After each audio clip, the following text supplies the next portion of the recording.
Hello, family. Trust you're doing great. So, let's talk about snacking. I get a lot of questions about what can I snack on when on a weight loss journey, or you're generally just trying to eat healthy and you want to know things that are healthy that you can snack on that wouldn't also negatively impact your health or negatively impact your weight loss journey. But then, is snacking a bad thing in the first place? Not really, I would say not really, depending on the situation, really. Now, let me elaborate on that. Realize first that there are two main purposes of food.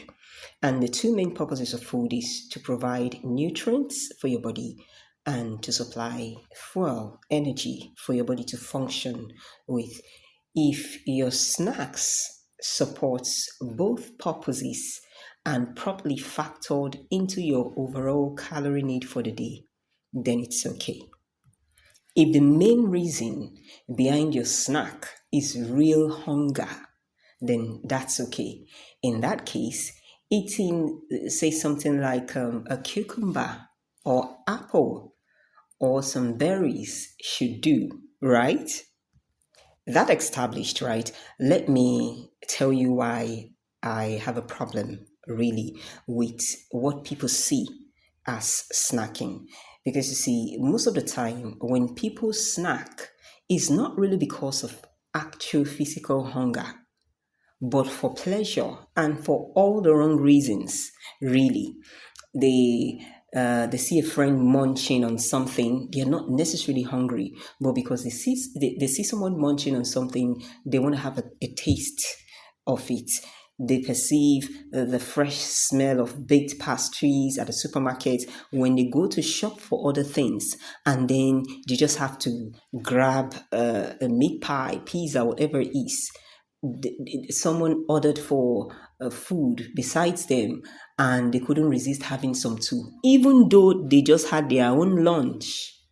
Do you understand? You see a loaf of bread, you buy a loaf of bread, and you probably say that, oh, we're going to use this for breakfast in the morning. And then you just see it lying there, sitting on the dining table, and you're watching the movie, and you just go and grab some of the bread. Or you have a bottle of peanuts sitting somewhere, and probably say that you're going to add it to your yogurt or your smoothie, or maybe even use it to entertain guests. But because you see it there, you're not actually hungry. You just have to grab some from it.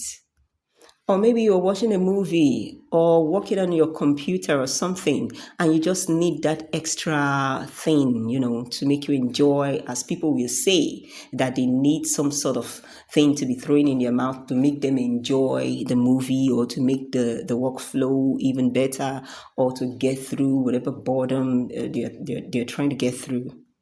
And that's exactly why I have a problem with snacking. The majority of people are snacking for all the wrong reasons, not because of actual hunger.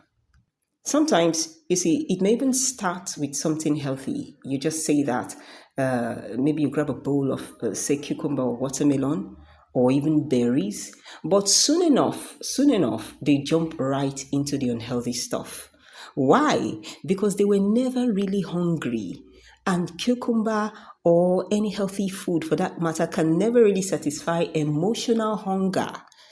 Do you understand? So giving in and eating that first snack, even though you start healthy, will usually go ahead to provoke a chain reaction of binging throughout the day, which may even spill into days or weeks. Yes, one thing that you need to register in your mind: healthy food cannot satisfy emotional hunger, because when people are feeding their emotions, they tend to go for things that gives you that immediate kind of pleasure. Junk food, that is what they tend to go for at that point, because they are not feeding their stomach, they are not feeding actual hunger. They are looking for them, they're feeling all sorts of ways, they're looking for what will make them feel good. And then they go for something that can give that dopamine hit, and that is usually the unhealthy stuff. You see, what people do these days is grazing, not snacking. If you have to snack, it should be properly factored into your next meal in such a way that your next meal should be less than the portion you would have had if you had not snacked. It should be properly accounted for in your entire portion for the day and shouldn't make it be more than it was meant to be.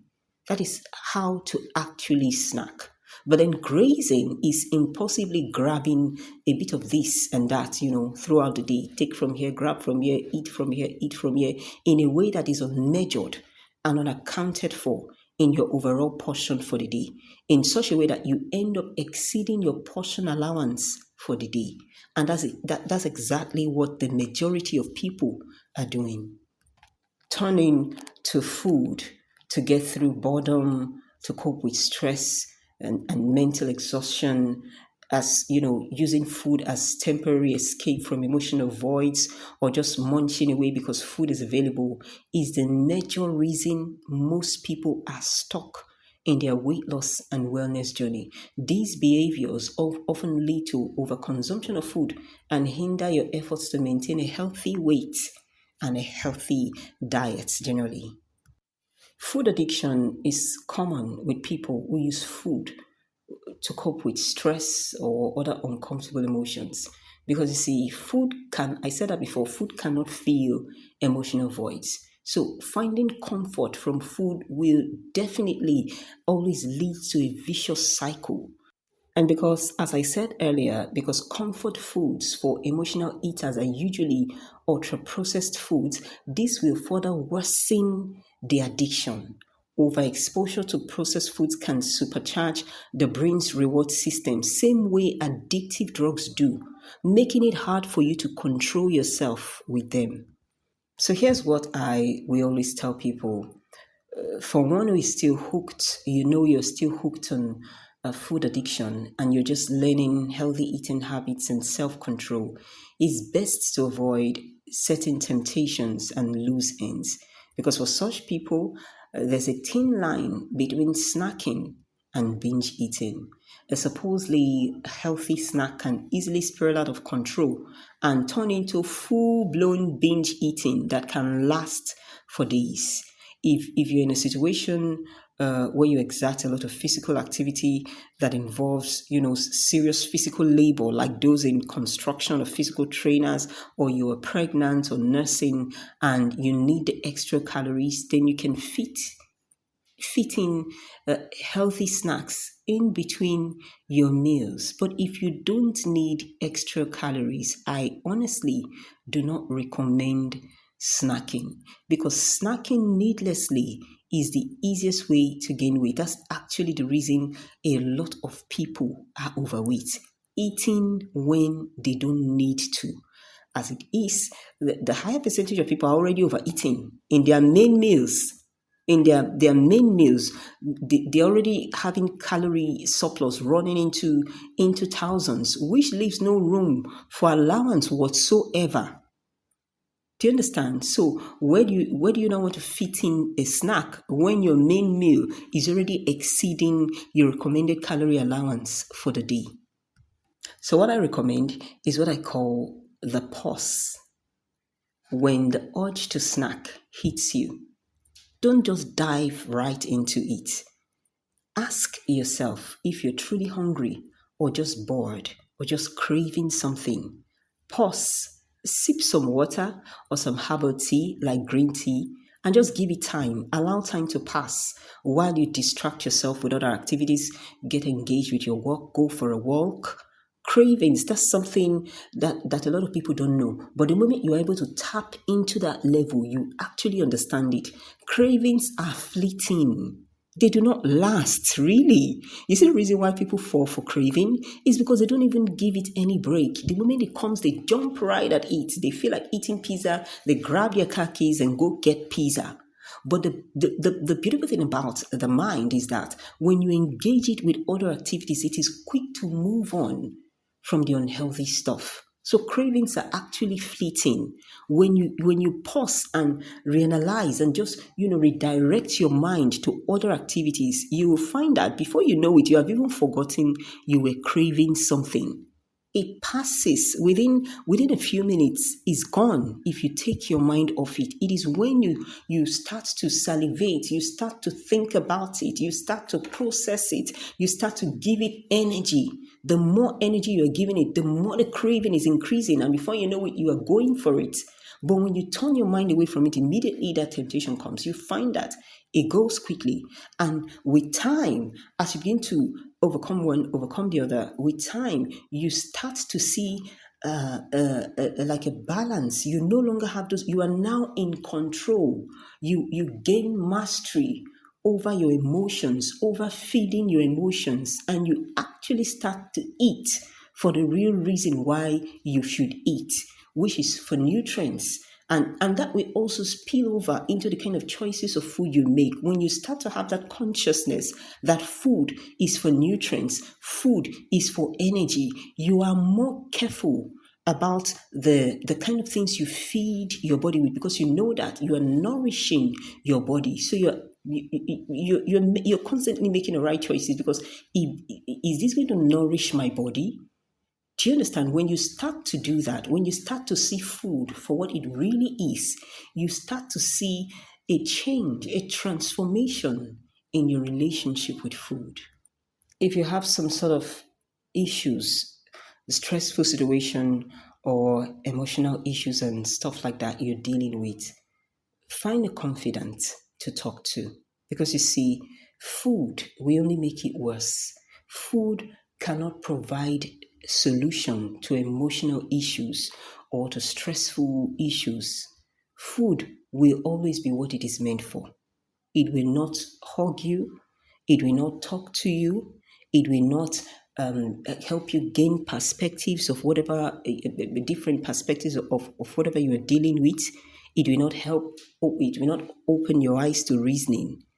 Do you understand? So if you feel like you need some sort of emotional support, don't seek for it from food, because food cannot give it to you. Turn to a friend or a confidant or a therapist, someone you know that you can talk to, that can give you the right perspectives to help you deal with and come out of that situation.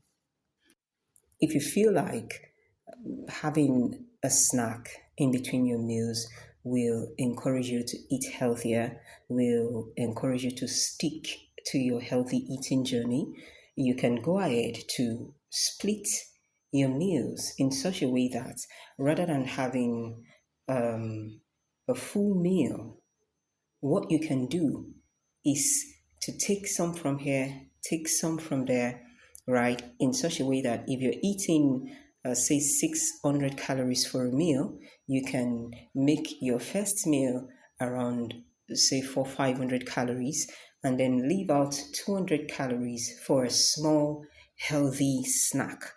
Say, like a small bowl of unsweetened Greek yogurt, or some pieces of grilled chicken, or cucumber, or a small bowl of salad, right? You can now go ahead and create healthy, small calorie snacks in between meals in a way that does not add more to your calorie requirements for the day.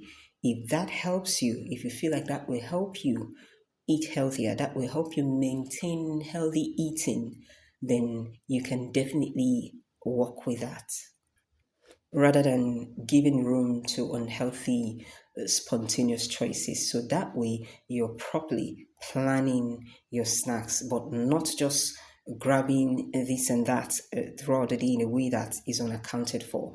I always also highly recommend to have adequate protein, because protein is something that is highly filling, and besides that, it helps to curb cravings. You see, one of the reasons why people go on that binging cycle is that junk food causes these wild spikes in blood sugar. They give you that instant high, and then you're feeling good, you're feeling energetic, and before you know what, the body goes through junk food quickly because it's simple sugar. And before you know what's happening, your blood sugar is crashing again, and you are having that craving to get that high again. and in a way that you cannot control. You just keep going on these binging cycles. You want to maintain that state of highness that you know this food gives you. Do you understand? But then protein, animal protein has a highly stabilizing effect on blood sugar. So that's the reason why I always even encourage, if you feel like you must even snack, let your in between snack be some sort of protein, maybe like boiled eggs or grilled meat or grilled chicken or a small piece of grilled fish, because it will not just keep you full in between meals. It will also help to keep your blood sugar stable in such a way that it will not make you start, not the kind of snack that will make you start craving for more, but the kind of snack that will help balance things up. You are just full and you don't need to go for more. If you haven't listened to the podcast on overcoming overeating, I highly recommend that you do. If you add that to this, it will definitely help you. Talk to you soon.